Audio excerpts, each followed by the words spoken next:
ነገሩ ይበልጥ እየጦዘ ነው። ኢራን መርከቦችን አላንቀሳቀስ ካላችሁ የሆርሙዝ አይግረማችሁ፣ በቀይ ባህር በኦማን እና በፋርስ ባህረ ሰላጤ የሚገኙ የውሃ መተላለፊያዎችን ክርችም አድርጌ ዘጋለሁ ብላ ዝታለች። ይህ ደግሞ እሳቱን ይበልጥ አንቦግብጎታል። የአሜሪካው ፕሬዝዳንት ዶናልድ ትራምፕ ደግሞ ቻይና ከእንግዲህ ለኢራን መሳሪያ አልሰጥም ብላ ተስማምታለች ማለታቸው እያነጋገረ ይገኛል። ቻይናን የተለማመጡበት መግለጫቸውም ትኩረትን ስቧል። ይሁንና ትራምፕ ከአውሮፓ ሰዎች ጋር አሁንም መላተማቸውን አላቆሙም። ከእስራኤል ጋር የተቀያየሙት የጣሊያኗ ጠቅላይ ሚኒስትር ጆርጂያ ሜሎኒ አሁንም በትራምፕ የጥቃት ቀለበት ውስጥ ገብተዋል። እንደ ከዚህ ቀደሙ አንሆንም በማለት ትራምፕ ከሜሎኒ ጋር የነበራቸው መልካም ግንኙነት እንደማይቀጥል አረጋግጠዋል። ለኢራን ጊዜ ካልረዳችሁኝ ከዚህ በላይ በምን ታገዙኛላችሁ? በማለትም የኔቶውን ህብረት ዘነጣጥለውታል። ኢራን ምን ያህል ብርቱ ጉዳይ እንደሆነችባቸውም አሳይተዋል። ብዙዎች እያወሩበት ነው። ይህ እንደተጠበቀ ሆኖ ኢራን በፍልሚያውም በዲፕሎማሲውም አልተቻለችም። ከሳውዲ አረቢያም ከኦማንም ጋር የመከረችው ሀገረ ኢራን አሁን ደግሞ ከተባበሩት አረብ ኤምሬትስ ጋር መነጋገሯ ተሰምቷል። ከጦርነቱ በኋላ ለመጀመሪያ ጊዜ ነው ኤምሬትስና ኢራን ያወሩት። የኢራን ብዙ ዱላ ቢያርፍባትም ኤምሬትስም ለኢራን ዲፕሎማሲያዊ በሩን ጠርቅም አልዘጋችውም። እንዲሁም የእስራኤሉን የስለላ ድርጅት ሞሳድን የተመለከቱ አስገራሚ ሚስጥራት ሾልከዋል። የአሜሪካ መገናኛ ብዙሃን ከስልጣን ስለሚነሱትም ከስልጣናቸው በቅርቡ ስለሚለቁት የሞሳድ አዛዥና በቀጣይም ስለሚመጡት ሰዎች በጦርነቱ ዙሪያ ስለነበራቸው አስደንጋጭ ሚናና ሌሎች ተያያዥ ጉዳዮች አዳዲስ ነገሮችን አውጥተዋል። ፒያሳ ኔትወርክን ስትከታተሉ ሁሉንም በጥልቀት ታገኛላችሁ። ፒያሳ ኔትወርክን ሰብስክራይብ፣ ላይክ እና ሼር በማድረግ የፈጣን የተአማኒና የጥልቅ ዘገባዎች ቤተሰቡን ስንል በአክብሮት ጋብዘናል። አሁን ወደ ጉዳዮቻችን አለፍን።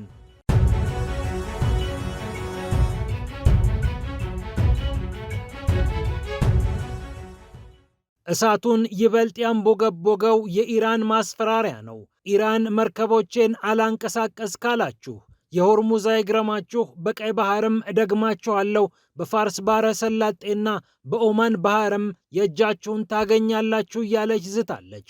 የኢራን ወታደራዊ አዛዦችም ይህንን ማስጠንቀቂያ በአዲስ መልክ አምጥተው ዓለምን አስደንግጠዋል። ሜጀር ጀነራል አሊ አብዱላሂ ካታም አልአንቢያ በተባለው የኢራን አብዮታዊ ጦር ማዘዣ ዋና አዛዥ ናቸው። አሜሪካ የኢራን መርከቦች እንዳይንቀሳቀሱ ብላ ያወጣችው እግድ ፍጹም ህገወጥ ነው።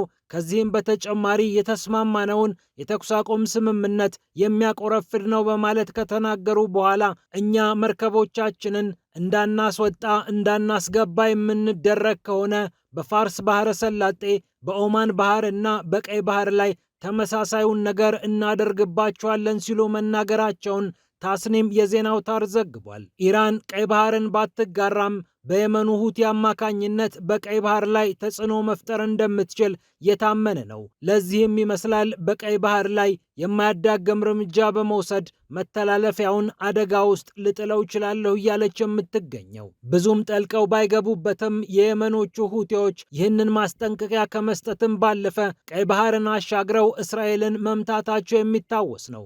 የአሜሪካ ጦር ማዕከላዊ እዝ በበኩሉ አሁንም ወገቤን አስሬ ከኢራን መርከብ እንዳይወጣና ወደ ኢራንም እንዳይገባ እያደረግኩ ነው ብሎ መግለጫ ሰጥቷል። ይህ እንደተጠበቀ ሆኖ የአሜሪካው ፕሬዝዳንት ዶናልድ ትራምፕ የጣሊያኗን ጠቅላይ ሚኒስትር ጆርጂያ ሜሎኒን ነቅፈዋል። እንደቀደመው አይነት መልካም ግንኙነት አይኖረንም ሲሉም ነው የተናገሩት። የአሜሪካው ፕሬዝዳንት እንደ በፊቱ ልንሆን አንችልም፣ ከመቼውም ጊዜ በላይ አሉታዊ ስሜቶችን ይዛለች። በኢራን ጉዳይ እርሷም ልታግዘን አልፈለገችም፣ ሌሎቹም አላገዙንም።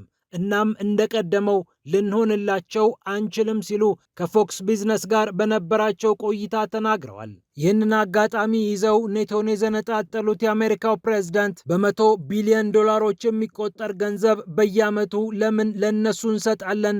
ኔቶ እያገዘን አይደለም፣ ካላገዘን ደግሞ ይህንን ማድረግ አይጠበቅብንም፣ ለችግራችን አልሆኑንም፣ ከኢራን ጋር ስንዋጋ አላገዙንም፣ ከዚህ በላይ ፈተና ከየት ይመጣል? በማለት ፕሬዝዳንቱ መናገራቸው ኢራንን በተመለከተ ሀገራቸው ምንኛ እንደተፈተነች ማሳያ ተደርጎም ተቀምጧል። ይህ እንዳለ ሆነው የአሜሪካው ፕሬዝዳንት ለቻይና ሲሆን ግን ለስለስ ብለዋል። ቻይና ወደ ኢራን የጦር መሳሪያ አልሰጥም ብላ ተስማምታለች። ቻይና የሆርሙዝን ሰርጥ ስለማስከፍትላት ደስ ብሏታል። ምክንያቱም በጣም ይጠቅማታል፣ ለእርሷም ብቻ አይደለም ለመላው ዓለም ይጠቅማል በማለት ቻይናን በተመለከተ ሲናገሩ ግን ለስለስ ማለትን መርጠዋል። የቻይናው ፕሬዝዳንት ሺጂንፒንግ በቀጣዩ ግንቦት ወር ከጥቂት ሳምንታት በኋላ ስሄድ የሚያሞቅ እቅፍ ያቅፉኛል በማለት የተናገሩበት ንግግርም መነጋገሪያ ሆኗል። ከቻይና ጋር በእንዲህ መልኩ መጋጨትን እናቆማለን ያሉት የአሜሪካው ፕሬዝዳንት ፍልሚያ ከመጣ ግን የበለጠ ተዋጊ እንሆናለን በማለት እግረ መንገዳቸውን አስፈራርተዋል።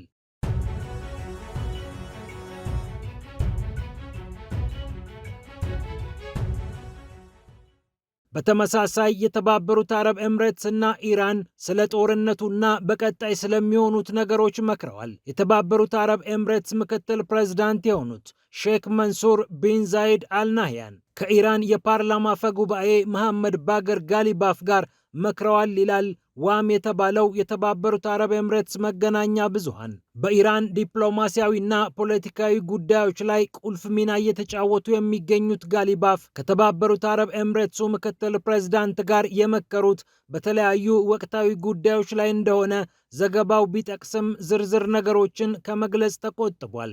የተባበሩት አረብ ኤምሬትስ የኢራን ዱላ በሰፊው ያረፈባት ወሳኝ ሀገር ስትሆን በምድሯ የተቀመጡት የአሜሪካ የጦር ቤዞች ብቻ ሳይሆኑ የንግድ ማዕከሎቿ፣ የነዳጅ ጣቢያዎቿ እንደተመቱባት ይታወቃል። በመቶዎች የሚቆጠሩ ባሊስቲክ ሚሳኤሎችን፣ በሺዎች የሚቆጠሩ ድሮኖችን እንደ ክፉ እንግዳ እንዳስተናገደችም የሚታወቅ ሀቅ ነው።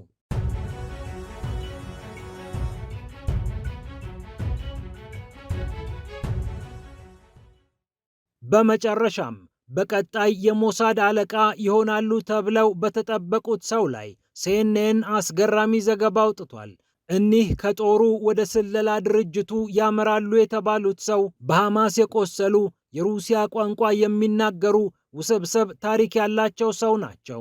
በአሁኑ ሰዓት በስልጣን ላይ የሚገኙት ዳቪድ ባርኒያ ምናልባት በቀጣይ 1 ወር ጊዜ ውስጥ ከስልጣናቸው እንደሚነሱ ይጠበቃል። 5 ዓመት የመሩትን ሞሳድ የሚያስረክቡት ደግሞ ሮማን ጎፍማን ለተባሉት ሰው ነው። በቤላሩስ የተወለዱት የሩሲያ ቋንቋን የሚያቀላጥፉት ከክሬምሊን ጋር የሚደረግን ንግግር የሚመሩት ጎፍማን እንደ ሌሎቹ የሞሳድ አዛዦች ከዛው ከሞሳድ ወይም ከደህንነት ተቋማት ሳይሆን ከጦሩ ብቅ ያሉ ሰው ናቸው። ኔታንያሁ ግን ጎፍማን ማለት ከሳጥን ውጪ የሚያስብ እጅግ ፈጠራ የተሞላበት አመራር የሚመራ ሰው ነው በማለት አሞካሽተዋቸዋል። ሰውየው አንድ ታዳጊን መረጃ እንዲያወጣ በማስገደዳቸው ምክንያት የሀገር መረጃ ሰጥተው ይህንን መረጃ በፍጥነት በማህበራዊ ሚዲያ አውጣ ብለው በማስገደዳቸው ምክንያት ስማቸው ጠፍቶም ነበር። በዚህም ምክንያት ሞሳድን በፈለጉበት ጊዜ መረከብ ሳይችሉ ቀርተዋል። ይሁንና ከሚተኳቸው ሰው ጋር ተመሳሳይ አቋም አላቸው። ዴቪድ ባርኒያም ሮማን ጎፍማንም የኢራኑ ጦርነት መንግስታዊ ለውጥን ያመጣልናል የሚል እምነት ነበራቸው፣ አሁንም አላቸው። ዴቪድ ባርኒያ የሀገራቸውን ጠቅላይ ሚኒስትር ኔታንያሁንና የአሜሪካውን መሪ ዶናልድ ትራምፕ በኢራን አያቶላህን ካስገደልን የመንግስት ለውጥ ይመጣል ብለው ያሳመኑ ሰው ናቸው። ጎፍማንም በአስገራሚ ሁኔታ ይህንን ያምናሉ ይላል ሲኤንኤን። ሞሳድ የተለያዩ ሰነዶችን በማዘጋጀት አያቶላህን ከገነደስንለት የኢራን ሕዝብ ግልብጥ ብሎ ወጥቶ ቴህራንን ተቆጣጥሮ አዲስ መንግስት ይመሰርታል የሚል አሳሳች መረጃ ለኔታንያሁም ለትራምፕም ማቅረቡ የሚታወቅ ነው። ምንም እንኳን ኔታንያሁ ጦርነቱን በየትኛውም መንገድ ስለሚፈልጉት ነገሩ ይሳካም አይሳካም በኢራን ላይ ጦርነት እንዲፈጠር ይፈልጋሉና ግምገማውን ቢያምኑበትም ባያምኑበትም በጦርነቱ ውስጥ መግባታቸው የማይቀር ነው። ዶናልድ ትራምፕ ግን በአጭር ጊዜ ውስጥ ይጠናቀቅልኛል ብለው አስበውት የነበረው ጦርነት እግራቸውን አላራምድ እስኪል ድረስ ይዟቸዋል። ለዚህም ነው በየጊዜው እየወጡ ጦርነቱ በቅርቡ ያበቃል እያሉ የሚገኙት። የ49 ዓመቱ ሮማን ጎፍማን ከውትድርና መጥተው ሞሳድን መምራታቸው በብዙዎች ዘንድ ግርምትን አጭሯል። ኔታንያሁ ግን ከሳጥን ውጭ የሚያስብ ሰው ያስፈልገናል በማለት ለአዲሱ ሹመታቸው ማረጋገጫ ሰጥተዋቸዋል። በግንቦት መጨረሻ ቢበዛ በሰኔ መጀመሪያ የሞሳድን አለቅነት ይረከባሉ ተብለዋል። እኒህ ጎልማሳ በሐማሱ የጥቅምት 7 ጥቃት የቆሰሉት ሮማን ጎፍማን ኔታንያሁን በወታደራዊ ጉዳዮች እያማከሩ ይገኛሉ። ፒያሳ ኔትወርክን ስትከታተሉ ስለቆያችሁ ክብረት ይስጥልን ብለናል። ፒያሳ ኔትወርክን ሰብስክራይብ፣ ላይክና ሼር በማድረግ የፈጣን የተአማኒና የጥልቅ ዘገባዎች ቤተሰቡን ስንል በአክብሮት ጋብዘናል። ሰላም ለዓለማችን።